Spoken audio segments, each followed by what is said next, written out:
그러면서 제가 뭐 이렇게 묵상을 하면서 정리를 해봤어요. 첫 번째, 찜질팩 있잖아요. 찜질팩으로 막 긴장된 근육을 풀어주자. 이게 뭘까? 이 믿음의 치료, 믿음의 회복을 위해서 어떻게 이 성령의 이 불, 저는 그게 불로 이제 생각했어요. 성령의 불.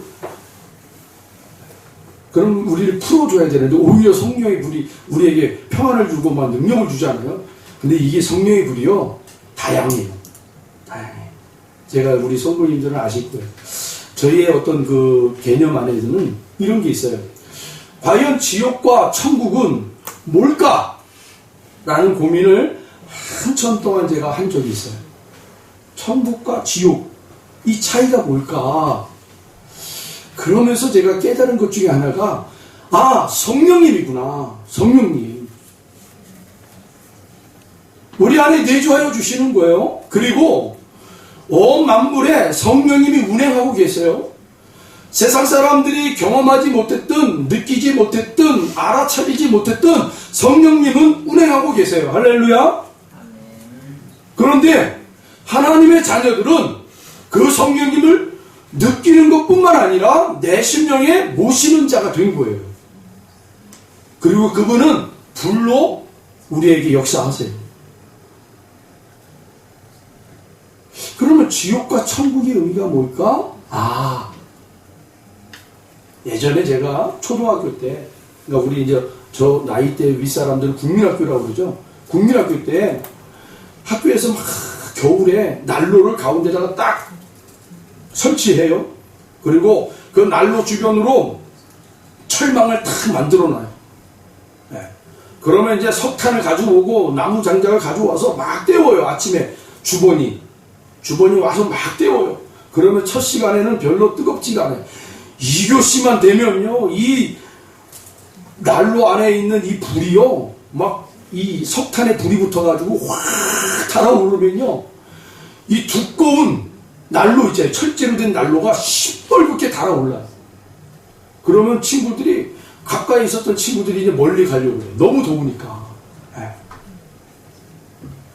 여러분, 어느 분이 그 얘기하더라고요. 성령의 불이 뭐냐? 말씀이 뭐냐? 이 불을 담고 있는 철제가 바로 말씀이다. 네.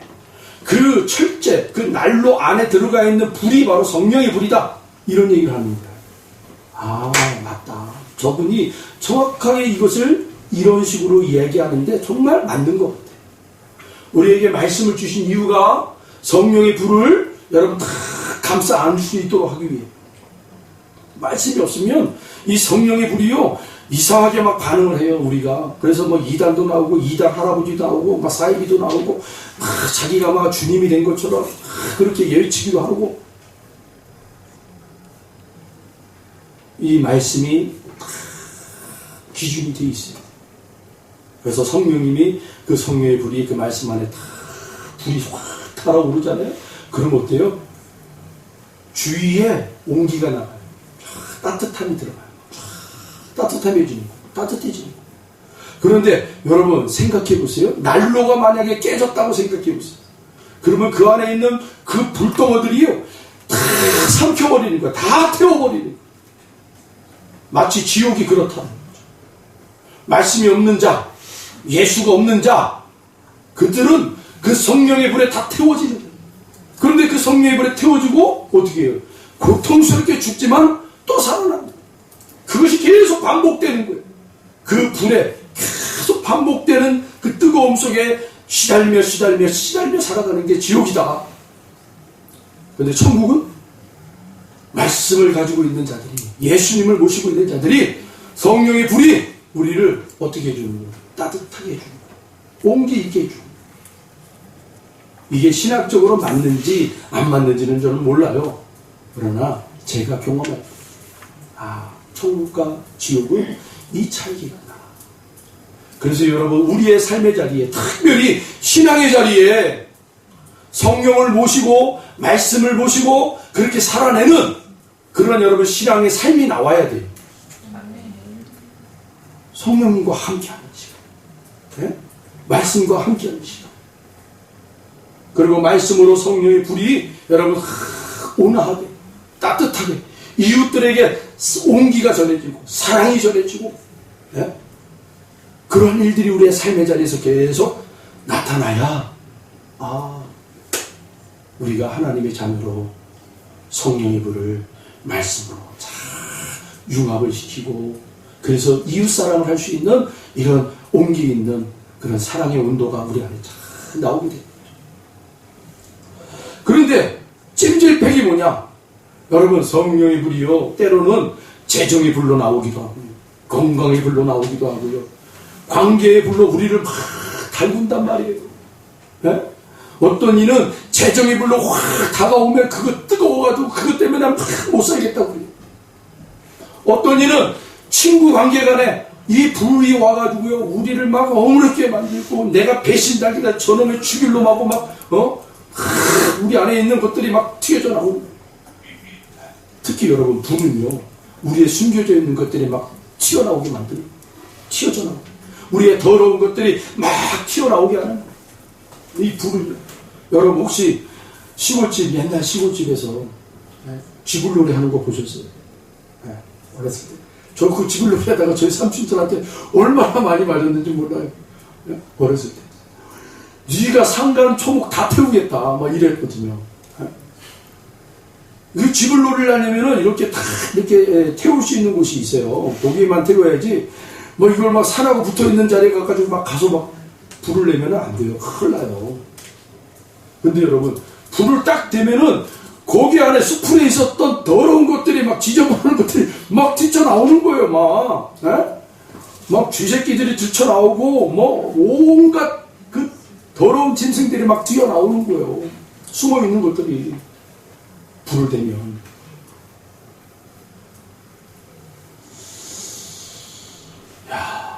그래서 우리 안에, 우리의 삶의 자리에 이 불이 오는 분들이 있어요. 재정의 불, 건강의 불, 친구와의 관계의 불, 환란의 불, 다양한 불들이 우리 안에 확 온단 말이에요. 우리를 막 지저대죠. 우리를 막 지저대는 거예요. 몸서리 쳐지죠. 막. 어제 제가 찜질을 봤는데 너무 뜨거운 거예요. 너무 뜨거워가지고 간호사를 부르려면 옆에 이렇게 벨이 하나 있어요. 그걸 누르면은 간호사가 와요. 불편한 거 있으면 벨을 눌러주세요, 그러더라고요. 너무 뜨거워가지고 벨을 누르려고 할 참에 옆에 있는 할머니가, 이게 천막으로 가려져 있잖아요. 옆에 있는 할머니가 아유, 오늘은 찜질이 좋네, 이러는 거예요. 그러면서 뜨겁네, 막 지지네, 그러면서 마지막에 뭐라 그래요? 시원하다, 시원하다, 이러는 거예요. 찜질이 오늘은 잘 된대요. 찜질이 오늘은 잘 된대. 막 지진대요. 막 아픈 곳을 막. 그 얘기를 딱 들으니까, 그래, 나도 한번 견뎌보자. 그리고 막 뜨겁지만 견딘 거예요. 막 지져봐라, 한번. 막 지져봐.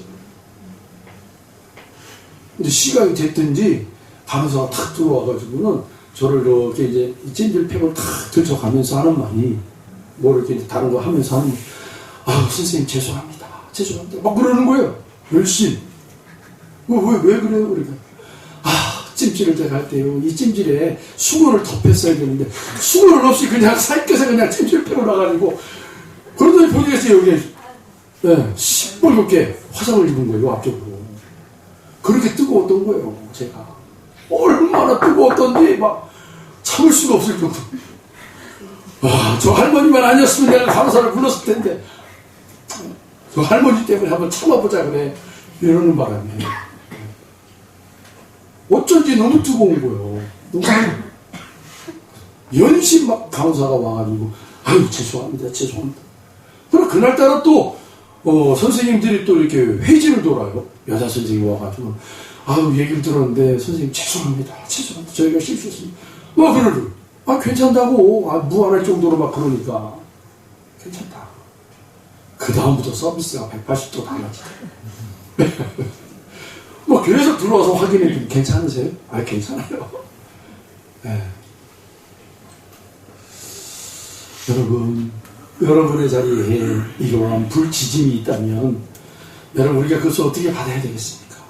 나를 치료하기 위한 하나님의 조치구나.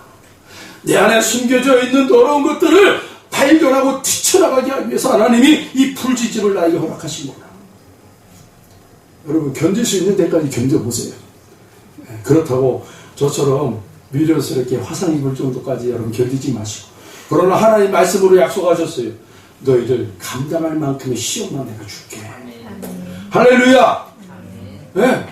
하나님이 우리 감당할 수 있는 만큼만 여러분 불 세례를 주는 거예요. 불 지짐을 주는 거예요.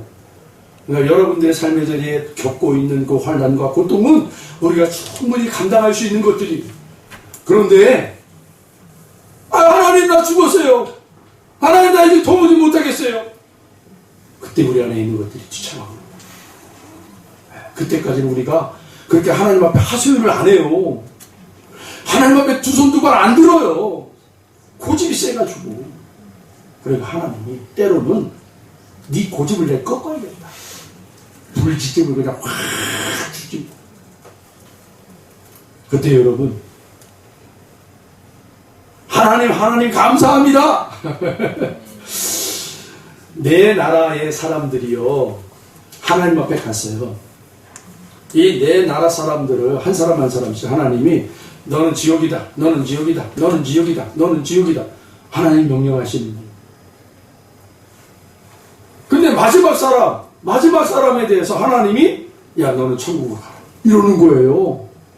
그러니까 세 사람이 하나님 이럴 수가 있습니까? 막 반기를 드는 거예요. 아니 우리가요 아는데요, 저 사람의 죄목이 우리보다 더 큰데 어떻게 저 사람을 천국으로 보냅니까? 세 사람이 반기를 들었어요. 첫 번째 사람 미국 사람, 두 번째 사람 중국 사람, 세 번째 사람 일본 사람, 나머지 누구 계세요? 네 번째가? 한국 사람. 제가 얘기했잖아요. 지옥은 어디라고요? 유황불이 타는 곳 아닙니까? 미국 사람이 막 하나님 앞에, 중국 사람하고 일본 사람이 막 덤벼가지고 하나님 앞에 막 아우성거리는 거예요. 왜 한국 사람이 천국 갑니까? 그래? 그러면 니들 스스로 한번 깨달아라 해가지고 4명 다 지옥으로 보냈대요. 아이 한국 사람은 그냥 하나님이 가라는 대로 좋은 거예요. 이 사람은 자기는 지옥 갈 거 뻔한데 하나님 천국으로 가라 하니까 좋았는데 세 사람 때문에 지옥 가게 됐으니 뭐 할 말이 없는 거예요. 그래서 넷이 다 내려갔어요. 도대체 우리 보고 여기서 뭘 깨달아는 거야? 세 사람이다. 지옥불에 막 데이니까 미국 사람이 뭐라고 하는 거야? no! no! 막 이러는 거야, 막. 중국 사람은 뭐라고 그러는 거야? 이 사람, 뭐 그런 말 있잖아요. 나 몰라요. 막 이렇게 막 그러는 거야. 일본 사람은 하이! 하면서 막 놀래 자빠지는 거예요. 그런데 마지막 한국 사람은 어깨를 올리고 뭐라 그러는 거예요. 청산이 하고 노래를 부르고 있더라는 거예요. 네. 그러니까 다른 사람들이 다 이거 뭐야 이 죽겠는데 왜 저 사람만 저렇게 노래를 부르고 있어. 그러니까 더 많이 사람들이 화가 나요. 이게 무슨 내용이냐면 그만큼 한국 사람들이 뜨거운 거에 대해 뭐예요? 적응이 돼 있다. 다른 사람들은 뜨거워 해도 우리나라 사람들 들어가 시원하다. 네. 말 자체가 틀려. 그러니까 웬만한 뜨거우면 우리 한국 사람은요, 네. 반응도 안 나와요. 하나님이 우리들에게 불지짐을 주실 때 다른 사람들은 다 견디지 못할 것, 우리에게는 하나님 두 손 들어줄 때까지 하나님 앞에 다 토해낼 때까지 그렇게 하실 것 같아요. 제가 첫 번째 찜질, 이 찜질을 통해서 경험한 이로, 그리고 두 번째 뭐라고 그랬어요? 소염제라고 그랬잖아요. 소염제를 투여한다. 소염제가 도대체 뭘까? 묵상을 하다가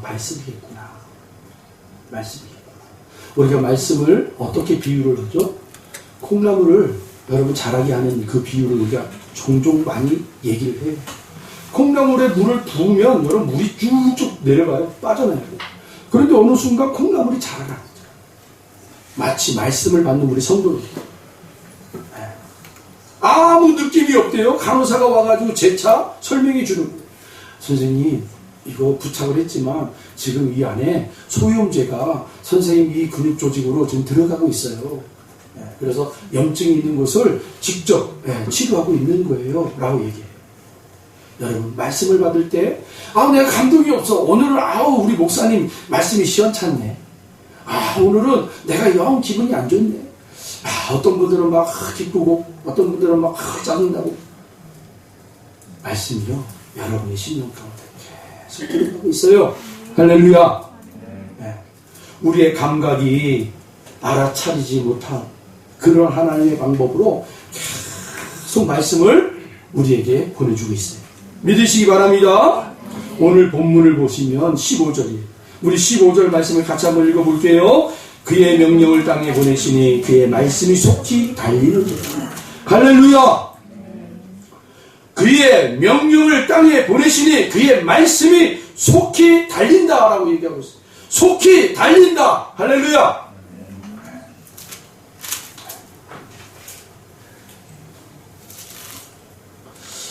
요즘 들어 말씀이 탁 꽂히는 분들이 있으세요? 말씀에 탁 사로잡히는 분들이 있으세요?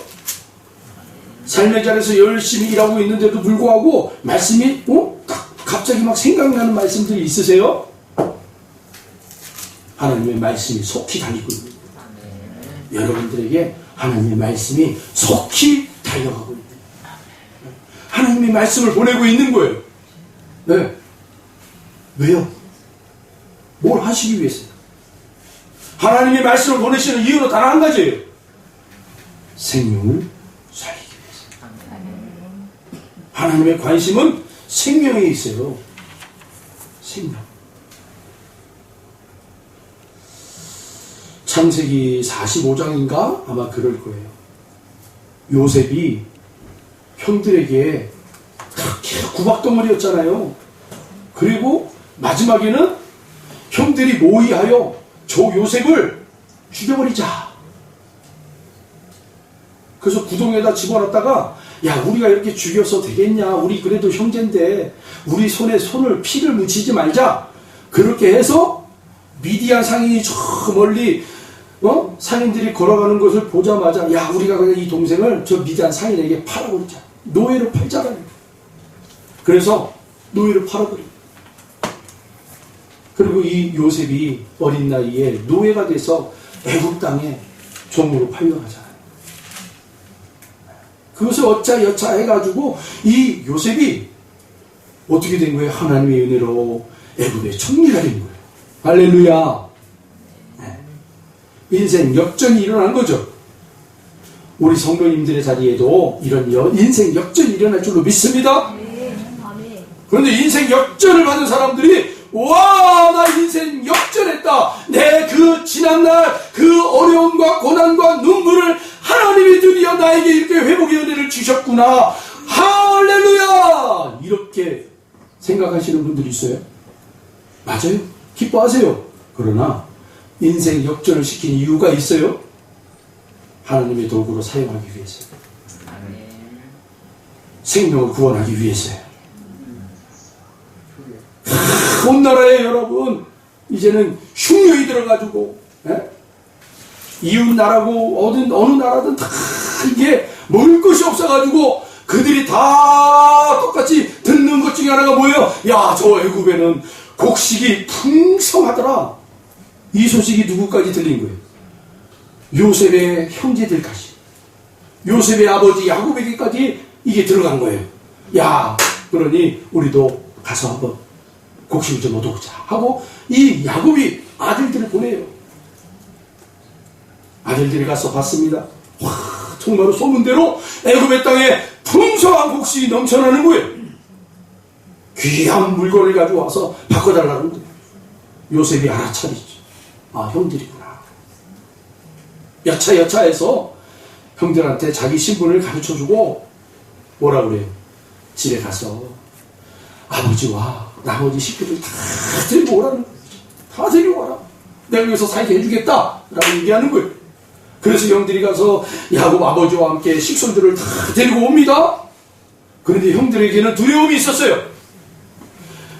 아버지 야곱이 살아있을 동안은 이 요셉이 우리에게 보복하지 않지만 아버지가 돌아가시면 이제 저 요셉이 우리를 보복하겠구나. 그런 마음이 들었어요. 그때 야곱이 뭐라고 합니까? 형들 45장 5절인가 아마 그럴 거예요. 창세기 45장 5절. 여러분 함께 한번 찾아보실까요? 창세기 45장 맞네. 5절. 요셉이 그 형들에게 두려운 마음을 가지고 있는 형들에게 이렇게 고백을 합니다. 우리 다 같이 한번 5절 읽겠습니다. 당신들이 나를 이곳에 팔았다고 해서 근심하지 마소서, 한탄하지 마소서. 하나님이 생명을 구원하시려고 나를 당신보다 먼저 보내셨나이다. 할렐루야.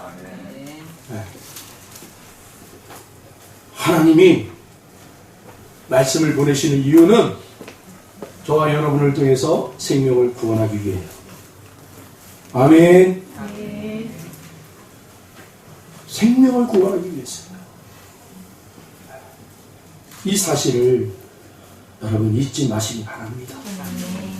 여러분에게 말씀이 들려지고 그 말씀의 은혜를 받고 말씀에 사로잡히는 은혜가 시간들을 여러분 살고 있다면 하나님께서 나를 통하여 생명을 구원하기 위함이구나. 그런 놀라운 은혜를 여러분 깨달으시길 바랍니다.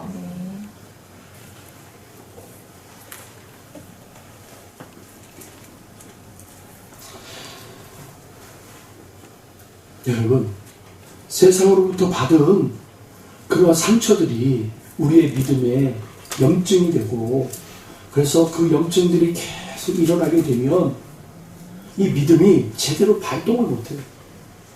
치료받아야 돼요. 말씀의 은혜를 계속 공급받아야 돼요. 그래서 그 염증 난 곳으로 말씀들이 계속 침투에 들어가야 돼요.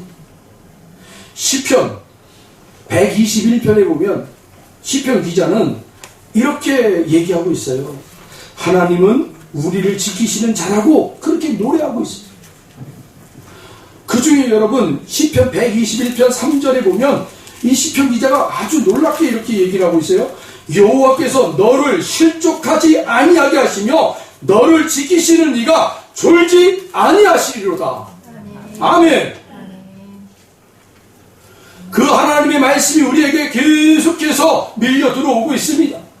우리의 감각들이 알아차리든 못 알아차리든 그 하나님의 말씀은 우리에게 계속해서 밀려오는 거예요.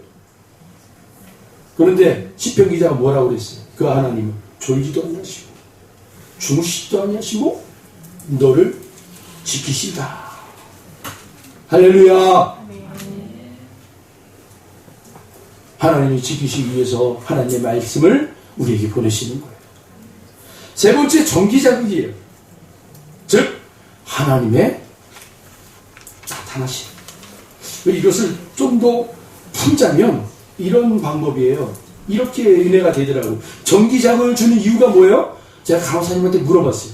이 전기치료를 왜 하는 거예요? 라고 했더니 예, 선생님의 이 가슴에 있는 붙어있는 이 근육과 이 어깨에 붙어있는 근육이 손상이 돼가지고 아마 선생님이 이렇게 특정한 부위의 행동을 하면 좀 아플 거예요. 왜냐면 이 근육 조직이 당겨주고 늘려주고 하는 이 근육 조직이 손상이 돼서 염증이 나가지고 그렇게 아픈 거예요. 그러니까 앞에 가서 뭐 찜질로, 그 다음에 무슨 소염제로 이렇게 치료를 했잖아요. 그러면 이제 실질적으로 이 둔화되어 있는 이 근육 조직들이 긴장을 하고 서로 활발하게 움직일 수 있도록 해주기 위해서 받는 치료가 바로 전기자극이라는 거예요. 전기자극을 탁 통하면요, 이 근육이 손상된 근육들이 그냥 전기자극을 찌릿 하잖아요. 그럼 그때마다 근육들이 파다닥 뛰어요, 여기 안에서. 그러면서 지금은 내 스스로 이 근육이 움직이질 못하지만 전기 자극을 통해서 움직이게 만드는 거예요. 세포 조직이 살아나는 거예요. 즉 우리 믿음의 자리에서 믿음이 하나님과 뭐 하는 거예요? 소통을 이루어야 되는 거예요. 여러분 어떤 분들은요 하나님과 관계가 다 끊어진 분들이 있어요. 염증이 나가지고 뭐 불평 때문에 또 이러한 소원 이런 아쉬움 때문에 또 성도들에게 받은 상처 때문에 이제 말씀도 듣기 싫어. 기도가 안 올라가. 하나님의 음성도 안 들려. 이게 끊어진 거예요. 끊어진 다리를 보수해야 돼요. 여러분 끊어진 다리 보수해야 돼요. 그래야 개통이 이루어지는 거예요. 여러분 엉망이 된 도로를 보수해야 돼요. 그래야 수리가 돼야 깨끗하게 수리가 돼야 차들이 오고 가는 거예요. 할렐루야. 특별히 여러분 이 한반도에 끊어진 곳이 있어요. 남과 북이 끊어져 있어요. 소통이 단절져 있어요. 하늘길이 막혀 있어요. 비행기가 오고 갈 수가 없어요. 차도가 통일로 차도가 여러분 저 북영 땅으로 들어갈 수가 없어요. 38선으로 경계선으로 막혀 있어요. 특별히 더 중요한 건 사람과 사람의 마음이 단절되어 있어요. 끊어져 있단 말이에요. 하나님, 여러분 하나님과의 관계가 소통이 이루어지면 이웃과의 관계가 회복이 될 줄로 믿습니다. 이 땅에 교회들을 세우고 하나님의 자녀들을 하나님 부르신 이유가 여러분 대다수의 국민들이 적개심을 가지고 있지만 그럼에도 불구하고 하나님의 교회와 성도들이 하나님과 소통을 이루는 자들이 눈물로 기도하고 눈물로 화합하고 눈물로 사랑을 나눌 때에 회복이 돼요. 북한 주민과 남한 주민이 회복이 돼요. 마음과 마음이 소통이 이루어져요. 여러분 단절되면 안 되는 거예요. 우리의 몸도요 혈관이 막혀버리면 터져버립니다. 뇌에서 터지면은 뇌출혈이 아주 심각한 병이래요. 여러분 막히면 죽어요. 소통해야 돼요. 전기 자극이 필요한 거예요. 그래서 기도가 여러분 막혀 있습니까? 기도가 잠자고 있습니까? 여러분 하나님과의 단절이 문제예요. 하나님과 소통이 이루어지면 가장 먼저 나타나는 게 기도예요. 하늘의 음성이 들리고 땅의 음성이 올라가는 거예요. 소통이 이루어지는 거예요. 여러분 기도가 막히고 있습니까? 하나님과 단절의 문제가 있는 거예요. 믿음의 염증이 믿음의 그 운동이 일어나지 않는 거예요. 기도의 자리를 여러분 기도의 자리를 다시 회복하기를 바랍니다. 교회를 위하여 형제자매들을 위하여 나라와 민족과 열방을 위하여 여러분 기도하시기 바랍니다. 특히 이 대한민국 이곳에서 하나님이 부르시고 하나님의 나라의 그 열방의 마음을 품게 하신 우리들에게 무엇보다도 이 분단의 아픔을 안고 눈물로 기도해야 될 줄로 믿습니다. 여러분 교회마다 이 남과 북의 아픔을 끌어안고 눈물로 기도하는 성도들이 일어나야 돼요. 하나님이 옛적부터 우리 교회를 그렇게 이 아픔을 알게 하시고 그리고 열방 기도 시간마다 기도하게 하신 이유가 있음을 믿습니다. 여러분 다시 우리가 기도가 회복이 되어야 될 줄로 믿습니다. 네. 하나님과의 관계가 소통이 되면 모든과의 관계에서도 소통이 이루어진다. 예전에 어렸을 때 제가 영화 한 편을 봤는데 중국 영화예요. 제목이 생각이 안 나요. 그런데 두 검투사가 나와가지고 칼과 창이 막 싸울 때예요. 그런데 갑자기 이 감독자가 이 살벌한 그 분위기 속에 있는 이 결투 장면 속에 웬 맹인 악기사를 하나 탁 등장시켜가지고 맹인 악기사가 우리나라 검은고처럼 그런 비슷한 그런 악기를 들고 거기 나와가지고 한 자리 탁 잡아가지고 그거를 막 악기를 타는 거예요. 그런데 그때 막 비가 막 떨어져요. 두 검초사가 칼과 창으로 막 기싸움을 하고 있는데 이 악기사에 튕기는 줄 하나하나의 소리에 이 검술이 막 부딪히는 거예요. 그리고 하늘에 비가 떨어지면서 똑똑똑 소리가 나. 그게 굉장히 어우러지더라고요. 야, 긴장감이 넘치는데도 불구하고 이 감독자는 뭔가 이 멜로디, 악기사의 그 멜로디와 칼과 창에 부딪히는 소리와 그리고 하늘에서 떨어지는 빗소리를 아주 자연스럽게 어우러지게 만들어서 그렇게 이렇게 그 장면을 묘사하고 있더라고요. 그걸 보고 제가 참 감동을 받았어요. 각각의 특색을 가지고 있는 소리지만 이 어우러지는 모습이 참 좋다. 우리 하나님의 사람들이 하나님과 여러분 단절된 각자의 소리를 내다가 하나님과의 같은 소리를 내는 순간이 온단 말이에요. 하나님의 마음을 알고 하나님의 그 사랑을 알고 하나님의 관심을 알게 될 때 우리의 관심이 다른 곳에 있지 않냐고 이제 하나님의 관심이 됩니다. 우리의 열정이 어떤 다른 곳에 열지 않냐고 하나님의 열정이 되어버리는 거예요. 하나로 이루어지지. 그리고 나와 단절된 사람들과의 관계도 그들의 각자의 소리들이 이제는 함께 어우러지더라. 그들의 귀 기울이, 그들의 소리를 귀 기울이게 되고요. 저들의 소리가 바로 이런 거구나. 내가 그렇게 무심코 단절하고 시끄럽다고 외면했던 그들의 소리가 들리기 시작하는 거예요. 이게 어우러지더라. 이게 여러분 소통이에요. 기도예요. 전기장이 필요합니다. 마지막으로 아까 수기치료는 우리가 선택사항이라고 그랬잖아요. 받아도 되고 안 받아도 되는. 그런데 믿음의 자리에서는 필수 코스. 필수 코스. 수기치료. 수기치료는 뭐라고 그랬어요? 전문가에게 가서 내 몸을 맡기는 거예요. 그리고 여기가 아파요 그러면 그분이 여기를 집중적으로 주물러주면서 만져주면서 풀어줘요. 근데 그건 선택사항이야. 그런데 믿음의 자리에서는 필수예요. 하나님 앞에 서는 거예요. 코란데. 내가 하나님 앞에 서 있다. 이 의식이 있어야 돼. 이건 필수예요, 여러분. 우리 모든 믿음의 성도들에게 필수예요. 하나님 앞에 서 있다라는 이 자각이 일어나는 거예요. 그때 우리에게 반드시 하나님이 요구하는 것이 있어요. 조건이 있어요. 하나님 앞에 서게 되는. 저는 그걸 어느 지인 목사님 보내주신 글을 통해서 알게 된 거예요. 바로 정직. 정직이.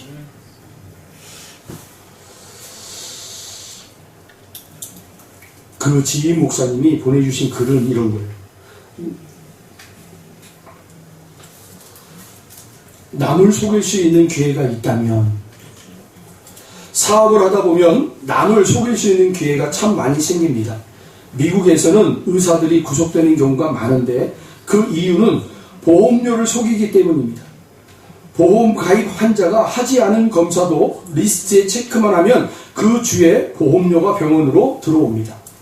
이 사실이 들통나면 의사 면허까지 정지당합니다. 건설업계 역시 마음만 먹으면 속임수로 보험료를 더 타낼 수 있습니다. 우리 회사는 그런 속임수를 절대 사용하지 않습니다. 돈의 출처를 깨끗하게 정리하고 우리가 벌지 않은 돈을 벌었다고 속이지도 않습니다. 회사 설립 2년쯤 지났을 때 우리가 사는 지역에 공무원한테 전화가 왔습니다. 어느 교회에서 불이 나는 바람에 벽 한쪽만 남기고 완전히 타버렸는데 보험사가 화재 원인을 조사하는 동안 그 벽을 그대로 두어도 안전할지 정밀 진단을 해달라는 겁니다. 비용이 얼마나 드느냐고 묻기에 비교적 간단한 일이고 우리 회사 신참 기사를 보내면 될 것 같아서 시간당 $75가 든다고 말했습니다. 하지만 막상 신참을 보내려니 그가 다른 일을 하고 있어서 출장 나갈 형편이 아니었습니다. 하는 수 없이 그보다 인건비가 훨씬 비싼 고참 기사를 보내면서 신속하게 안전진단을 하라고 했습니다. 그런데 그 후에 우연히 그 현장을 지나가다가 그동안 까맣게 잊고 있었던 사실을 떠올리게 되었습니다. 우리 회사 회계 담당자에게 진단 비용을 시간당 75달러를 받으라고 지시한다는 것을 그만 잊고 있었던 겁니다. 확인해보니 시간당 100달러가 넘는 금액을 청구했고 이미 돈도 받은 뒤였습니다. 저는 약속보다 더 받은 돈을 모두 돌려주라고 지시했습니다. 비록 고참 기사가 나갔더라도 원래 고객과 약속했던 것 이상을 청구하는 것은 정직하게 땀 흘리지 않고 게을리 얻은 양식과 같다고 봤기 때문입니다. 얼마 후 그 돈을 돌려받은 공무원이 전화해서 이게 무슨 돈이냐고 물었습니다. 그리고 저의 설명을 듣고 나서 그는 무척이나 놀랐는지 잠시 침묵하더니 앞으로 일거리가 생기면 모두 당신 회사에게 주겠다라고 말했습니다. 당연히 해야 할 일을 했을 뿐인데도 우리는 그 공무원으로부터 다른 회사와 다른 특별한 회사라는 무한 신뢰를 얻게 되었습니다. 건축 설계회사 팀 하스 회장 그 기록물에 나와 있는 내용입니다. 여러분, 우리는요, 세상의 자리에, 보내주신 자리에서 우리가 정말로 무장해야 될 게 뭐냐면, 거짓의 왕, 마귀가 우리에게 계속해서 거짓된 것을 뿌려놓는 것을 우리가 경계해야 되고, 싸워내고, 하나님 앞에 서야 된다는 그 정직함, 그 정직함을 늘 우리가 새겨야 돼요. 아멘. 여러분, 거짓은요, 마귀가 가지고 있는 가장 큰 무기예요. 거짓에 빠지고 거짓을 행동하는 사람들은 마귀의 종류로 사는 거예요. 그러나 하나님의 가장 큰 세상의 자리에 공의와 정의라고 그랬잖아요. 이걸 지키는 것이 중요해요. 우리 믿는 사람들은 하나님 앞에 쓴다는 코람들, 하나님의 정직, 하나님 앞에 정직하기 위해서 먼저 하나님 우리에게 훈련받으라고 세상의 자리로 보내셨어요. 사랑과의 관계 안에서 여러분 정직을 훈련하셔요. 그런 자들이 하나님 앞에 쓰는 거예요. 제가 그렇게 묵상이 되더라고요. 여러분, 여러분의 삶의 자리에 다양한 곳으로 하나님 보내셨어요. 그 다양한 일들을 맡기셨어요. 여러분, 그곳에서 정직하십시오. 그러면 하나님이 그 정직함을 배운 자들을 하나님 앞에 세웁니다. 그리고 정말 치료받아야 될 자에게 하나님의 치료의 광선을 내려주십니다. 좀 오늘 말씀이 좀 여기 갔다 저기 갔다 했지만 여러분의 은혜로 오늘의 말씀을 받을 것 여러분들이 은혜로 받으시고 그래서 하나님 앞에 많은 그런 또 도전을 받는 시간이 되기를 바랍니다. 기도하겠습니다. 하나님 감사합니다. 오늘 우리의 열악하신 이 귀한 말씀